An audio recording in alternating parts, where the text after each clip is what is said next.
નમસ્કાર દર્શક મિત્રો, HB Kapadia group of schools અને GSTVના સંયુક્ત ઉપક્રમે આયોજિત પાસ થવાના પંચામૃતમાં હું આપ સૌનું હાર્દિક સ્વાગત કરું છું. વિદ્યાર્થી મિત્રો, પાસ થવાનું પંચામૃત એટલે જેની અંદર 5 અમૃત હોય. પણ અહીંયા તો તમારે SSC બોર્ડની અંદર ઉત્કૃષ્ટ પરિણામ મેળવવા માટે તમામ પ્રકારના પંચામૃતનો ઉપયોગ કરવાનો છે. તમે જોઈ રહ્યા છો તેમ દરેક વિષયની અંદર દરેક ચેપ્ટર્સની અંદર તમને એવું આગવું અને વિશિષ્ટ માર્ગદર્શન આપવામાં આવે છે, જેના કારણે તમે જે કંઈ નક્કી કરેલો હોય એ ગોલ પ્રમાણે તમે તમારા જે તે વિષયની અંદર સારા માર્ક્સ મેળવી શકો. આજે આપણે વાત કરવાની છે ધોરણ 10 વિજ્ઞાન અને ટેકનોલોજી. વિદ્યાર્થી મિત્રો, વિજ્ઞાન અને ટેકનોલોજીનું જે પુસ્તક છે એ ખરેખર દળદાર છે અને તેની અંદર જે પીરસેલી વિષય વસ્તુ છે તે પણ વિદ્યાર્થી કક્ષાએ કદાચ વાંચીને તૈયાર રાખવાની થાય તો થોડી અઘરી પણ પડે છે, પરંતુ એ જ વિદ્યાર્થીઓ પૂરેપૂરા માર્ક્સ પણ મેળવી જતા હોય છે. આજે આપણે ચર્ચા કરવાની છે ખાસ કરીને બાયોલોજીના પ્રકરણ 12ની. આમ તો પ્રકરણ 12થી શરૂ કરી અને પ્રકરણ 18 સુધી તમામ જીવ વિજ્ઞાનના ચેપ્ટર્સ આપણને પાઠ્યપુસ્તકની અંદર આપેલા છે અને એનો જે બોર્ડનો વેટેજ છે એ કુલ 33 ગુણ છે. એમાં પણ આપણું આ જે પ્રકરણ છે પ્રકરણ 12, જેનું નામ છે પોષણ અને શ્વસન, એનો જે ગુણભાર છે એ 6 માર્ક્સ છે. વિદ્યાર્થીઓની સૌથી મોટી જો મૂંઝવણ હોય તો એ છે કે ભાઈ 6 માર્ક્સની અંદર અમને આ પુસ્તકની અંદર આ પ્રકરણમાંથી શું પૂછાશે, કારણ કે તમે જે મુદ્દો કે જે વિષય વસ્તુ તૈયાર કરી હોય એ સિવાયનો કોઈ પણ મુદ્દો કે વિષય વસ્તુ પૂછાઈ જાય ત્યારે વિદ્યાર્થીઓ કન્ફ્યુઝ થતા હોય છે અને તમારી આ મૂંઝવણનો ઉકેલ એટલે જ આ પાસ થવાનું પંચામૃત. તો વિદ્યાર્થી મિત્રો, આવો આપણે શરૂઆત કરીએ પ્રકરણ 12ની અંદર અને એનું જે ટાઇટલ છે ત્યાંથી શરૂઆત કરીએ. પ્રકરણનું નામ છે પોષણ અને શ્વસન. પોષણ એટલે આમ આપણે સામાન્ય રીતે સાંભળતા આવતા હોઈએ એવો શબ્દ છે. સામાન્ય રીતે આપણે એક એન્જિનની વાત કરીએ તો એન્જિનને ચાલવા માટે પેટ્રોલ જોઈએ, એમ આપણું શરીર પણ એક એન્જિન છે અને એ એન્જિનને ચલાવવા માટે આપણે પણ પેટ્રોલ જોઈએ. તો સાદી ભાષામાં જો આપણે સમજવું હોય તો આપણા શરીરની અંદર ચાલતી તમામ ક્રિયાઓને જો આપણે ચાલુ રાખવી હોય તો આપણે પેટ્રોલ પૂરતા રહેવું પડે અને એ પેટ્રોલ એટલે ખોરાક. તો ખોરાકની અંદર આપણે ઘણી બધી વિવિધતા વિશે પરિચિત છીએ, પણ એવો ખોરાક કે જે આપણા શરીરની તમામ જરૂરિયાતો પૂરી કરે. તો પ્રશ્ન બીજો થાય કે ભાઈ જરૂરિયાત એટલે શું? તો શરીરની અંદર ચાલતી તમામ જૈવ રાસાયણિક ક્રિયાઓ, કારણ કે કોઈ પણ સજીવ હોય તો એ સજીવ પોતે જીવતો રહેવા માટે બેઝિક જે પ્રોસેસ કરે છે, જે ક્રિયાઓ કરે છે એને આપણે જૈવિક ક્રિયાઓ તરીકે ઓળખીએ છીએ, લાઈફ પ્રોસેસીસ. તો એવી કઈ પ્રક્રિયાઓ છે? તો શરૂઆત થાય પોષણથી. પોષણ આવે એટલે પાછળ આવે શ્વસન, ત્યાર પછી આવે વહન, પરિવહન, ઉત્સર્જન, પ્રજનન. તો આ જે બધી પ્રક્રિયાઓ છે એ એક કોષીય અમીબાથી શરૂ કરી અને અબજોની સંખ્યામાં કોષો ધરાવતા હોય એવા, દાખલા તરીકે આપણું ઉદાહરણ લઈએ તો મનુષ્ય, તો એ પણ આ બધી પ્રક્રિયાઓ તો કરે જ છે, નો ડાઉટ. અમીબાની અંદર જે કંઈ શારીરિક રચના આપણને જોવા મળે છે એના કરતાં આપણા શરીરની અંદર રચનાઓ જટિલ હોય છે, એટલે કે આપણું શરીર એની એ જ પ્રક્રિયા વધુ કાર્યદક્ષ થઈ અને કરે છે. તો આ બધી પ્રક્રિયાઓની અંદર આપણા પાઠ્યપુસ્તકની અંદર જે વસ્તુઓ આપેલી છે એમાં તમને વાત કરેલી છે કે ભાઈ અમીબામાં કેવી રીતે પોષણ મેળવાય અને કેવી રીતે એ પોતે ઉર્જા મેળવે. તો છેલ્લે મનુષ્યની પણ વાત કરેલી છે. તો બોર્ડના પરિરૂપને ધ્યાનમાં રાખી અને એમાં જે પૂછી શકાય હોય એવા પ્રશ્નો જે છે, પૂછી શકાય તેવા હોય તે પ્રશ્નોની આપણે આજે ચર્ચા કરવાના છીએ. તો શરૂઆત કરીએ. પોષણ એટલે શું? તો પોષણ એટલે એવા પદાર્થો કે જેને ગ્રહણ કરી અને શરીરના પ્રત્યેક ભાગ સુધી ઉપયોગમાં લઈ શકાય તેવા સ્વરૂપમાં ફેરવી શકવાની જે પ્રક્રિયા છે એને આપણે પાચન કહીએ. તો એ ખોરાકનું ગ્રહણ કરવાની જે વાત છે એને આપણે પોષણ તરીકે ઓળખાવી શકીએ. શરૂઆત આપણે ત્યાંથી કરીએ કે આપણા સજીવો જે છે, સજીવ સૃષ્ટિને 2 ભાગમાં વિભાજિત કરેલી છે, એક વનસ્પતિ અને બીજા પ્રાણીઓ. પણ પોષણની જે પદ્ધતિ છે એના મુખ્ય 2 પ્રકાર છે, એક સ્વાવલંબી પોષણ પદ્ધતિ અને બીજી છે પરાવલંબી. વિદ્યાર્થીઓ અહીંયા શબ્દ સમજવામાં બહુ ભૂલ કરતા હોય છે, તો ખાસ ધ્યાન રાખવાનું. સ્વ આલંબન એટલે કે સ્વાવલંબી, જે પોતે પોતાનો ખોરાક મેળવવા માટે બીજા કોઈ પણ અન્ય ઉપર આધાર રાખતા નથી, પરંતુ એ પોતે જ એ ખોરાકનું નિર્માણ કરી શકે છે. તો એવા પ્રકારની પદ્ધતિ જે સજીવો અપનાવતા હોય એ પોષણ પદ્ધતિને આપણે સ્વાવલંબી પોષણ પદ્ધતિ કહીએ. તો નેક્સ્ટ ક્વેશ્ચન આપણને એ થાય કે આવા કયા સજીવો છે? તો તમામ પ્રકારની વનસ્પતિ વત્તા એવા બેક્ટેરિયા કે જે પોતે ક્લોરોફિલ ધરાવતા હોય છે અને કેટલીક લીલ. તો આ બધા એવા સજીવો છે જે કે પોતાના બંધારણની અંદર ક્લોરોફિલ ધરાવે છે અને એ ક્લોરોફિલનો ઉપયોગ કરી અને પોતે ફોટોસિન્થેસિસ એટલે કે પ્રકાશ સંશ્લેષણની ક્રિયા કરી અને પોતાનો ખોરાક પોતાની જાતે બનાવી શકે છે. આપણે વ્યાખ્યા આપવી હોય તો આ રીતે આપી શકીએ કે ભાઈ લીલી વનસ્પતિ પોતાની અંદર રહેલા હરિતકણોની મદદથી વાતાવરણના કાર્બન ડાયોક્સાઇડ વાયુનો ઉપયોગ કરી તથા પાણી બંને વસ્તુ કાર્બન ડાયોક્સાઇડ અને પાણીનો ઉપયોગ કરી અને પોતે સાદી શર્કરાનું નિર્માણ કરે છે. તો અહીંયા પ્રકાશ જરૂરી છે.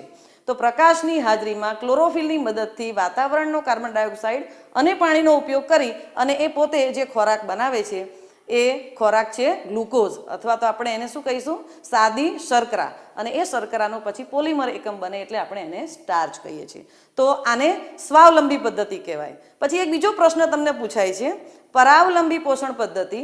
તો પરાવલંબી એટલે બિલકુલ આનાથી રિવર્સ લખવાનું છે કે જે પ્રાણીઓ પોતે પોતાનો ખોરાક પોતાની જાતે બનાવી શકતા નથી પરંતુ એને બીજા ઉપર અન્ય ઉપર આધાર રાખવો પડે છે. તો આ પ્રકારની જે પોષણ પદ્ધતિ છે તેને આપણે શું કહીશું પરાવલંબી. પરાવલંબી એટલે કે બીજા ઉપર એ આધાર રાખે છે. હવે એના 3 પેટા પ્રકાર આપણને પાઠ્યપુસ્તકમાં આપેલા છે અને એ લખવામાં વિદ્યાર્થીઓ ખાસ ભૂલ કરતા હોય છે તો એ તમારે ખાસ ધ્યાન રાખવાનું છે. એમાં એક પદ્ધતિ છે પરોપજીવી.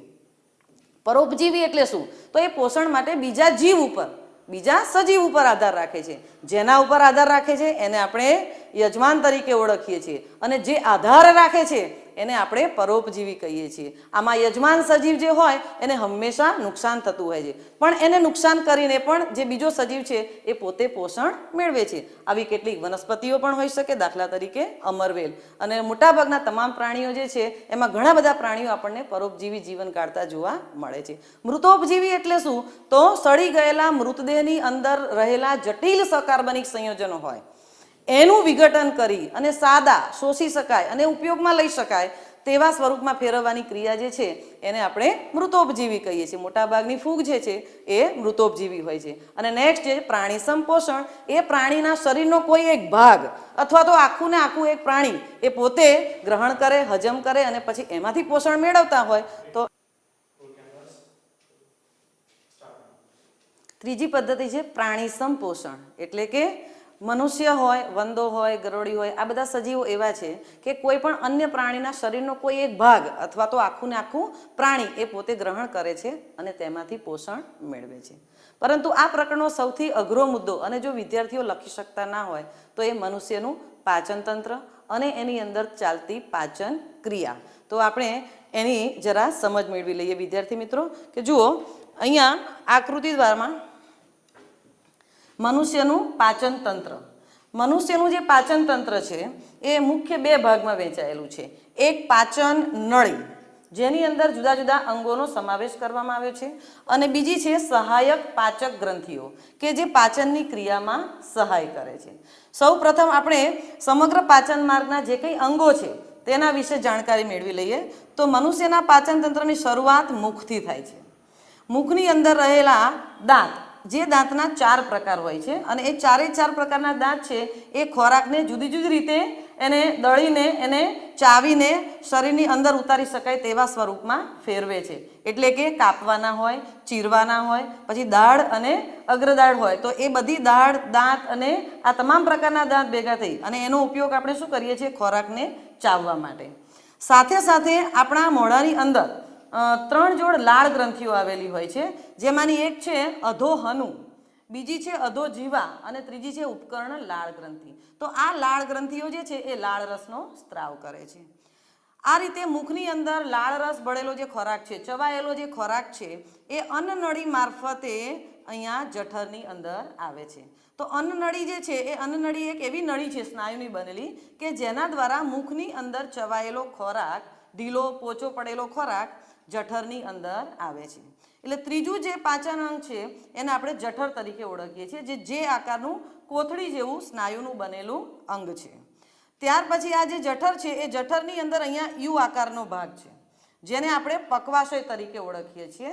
અને ત્યાર પછીનો જે ભાગ છે એ શેષાંત્ર તરીકે ઓળખાય છે, પરંતુ એના પણ આપણે 2 ભાગ પાડી દઈએ તો લગભગ 6.5 મીટર લંબાઈ ધરાવતું નાનું આંતરડું, એટલે તમે કલ્પી શકો છો કે એની લંબાઈ ઘણી બધી હોય છે.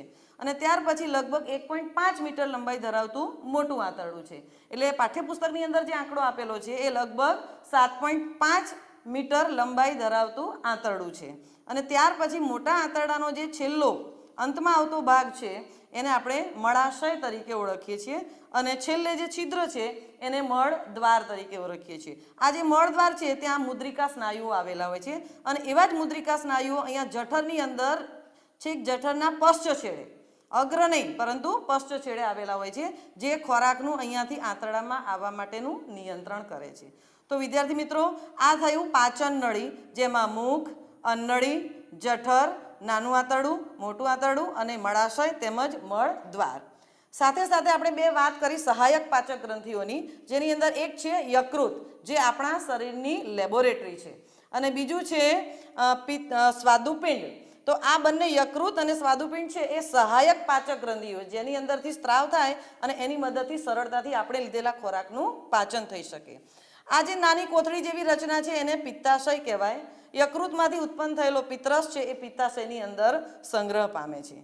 તો અહીંયા સ્વાદુપિંડ અને યકૃત મુખ્ય સહાયક પાચક ગ્રંથિઓ છે વિદ્યાર્થી મિત્રો. અને આ આખી વાત થઈ આપણા મનુષ્યના પાચન તંત્રની. હવે પ્રશ્ન એ થાય કે પાચનની ક્રિયા કેવી રીતે થાય? તો તમને બોર્ડમાં પ્રશ્ન પૂછાય કે ભાઈ મનુષ્યના પાચન તંત્રની નામ નિર્દેશનવાળી આકૃતિ દોરો, તો તમારે ફક્ત આટલા નામ દર્શાવી અને આ આકૃતિ જ દોરવાની છે. ત્યાર પછી બીજી વાત આવે કે ભાઈ પાચન માર્ગનું વર્ણન કરો, તો તમારે આ બધા જે અંગોનું આપણે વર્ણન કર્યું તે વર્ણન કરવાનું છે, પણ પાચન ક્રિયા દર્શાવવાની નથી. પણ તમને એવું કહેવામાં આવે કે ભાઈ મનુષ્યની અંદર પાચન ક્રિયા તમે લખો, તો તમારે શરૂઆત ક્યાંથી કરવી પડે? મુખથી કરવી પડે. તો મુખની અંદર આપણે જે વાત કરી તે લાળ ગ્રંથિની વાત કરી. તો લાળ ગ્રંથિની અંદરથી ઉત્પન્ન થતો જે અંતઃસ્ત્રાવ છે એને આપણે શું કહીશું? એમાઇલેઝ. આ એમાઇલેઝ છે એ શું કરે છે? તો આપણા ખોરાકની અંદર રહેલી જે શર્કરા છે એ શર્કરાનું પાચન કરી અને એનું માલ્ટોઝમાં રૂપાંતર કરે છે.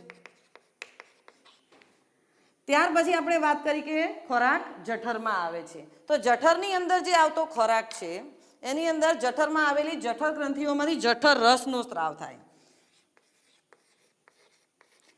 આ જઠર રસની અંદર 3 વસ્તુઓ હોય તમારે લખવાની. એક મંદ HCl, 2 છે શ્લેષ્મ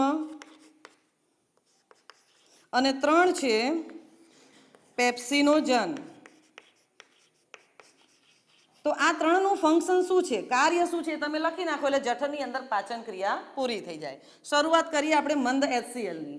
તો આપણે જે આહાર લીધો છે એ આહારની અંદર રહેલા સૂક્ષ્મ જીવો કે બીજું કોઈ પણ ઇન્ફેક્શન કરે એવા ઘટકો હોય તો એ ઘટકોનો એ નાશ કરી દે.